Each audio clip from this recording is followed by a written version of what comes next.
دیوبندی، چشتیہ، نقشبندیہ و قادریہ سلسلہ سے لوگوں کو بیعت کرتے ہیں، جبکہ وہ اپنے اصول کے مطابق نہ چشتی ہے، نہ نقشبندی ہے اور نہ قادری ہے، کیونکہ اس کا ہر سلسلہ حاجی امداد اللہ مہاجر مکی رحمۃ اللہ علیہ سے ملتا ہے، اور دیوبندی کے نزدیک میلاد کرنا، قیام کرنا اور نیاز کرنا وغیرہ بدعت ہے، اور ہر بدعت گمراہی ہے۔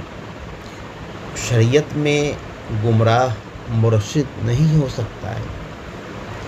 دیوبندی کے اصول کے مطابق حاجی امداد اللہ مہاجر مکی رضی اللہ عنہ کسی بھی سلسلہ کے مرشد نہیں ہوئے، تو پھر ان کے سلسلہ سے چشتی، نقشبندی و قادری خلیفہ کیسے ہو سکتے ہیں؟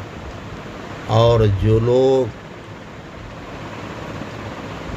ان کے سلسلہ سے قیامت تک بیعت کریں گے، کسی کی بیعت نہیں ہوگی۔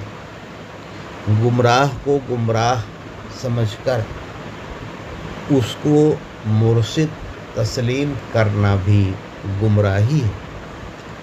اس سبب حاجی امداد اللہ مہاجر مکی رضی اللہ عنہ کے مرید اشرف علی تھانوی، قاسم نانوتوی اور رشید احمد گنگوئی اور خلیل احمد سہارنپوری وغیرہ سب گمراہ سمجھا جائے گا۔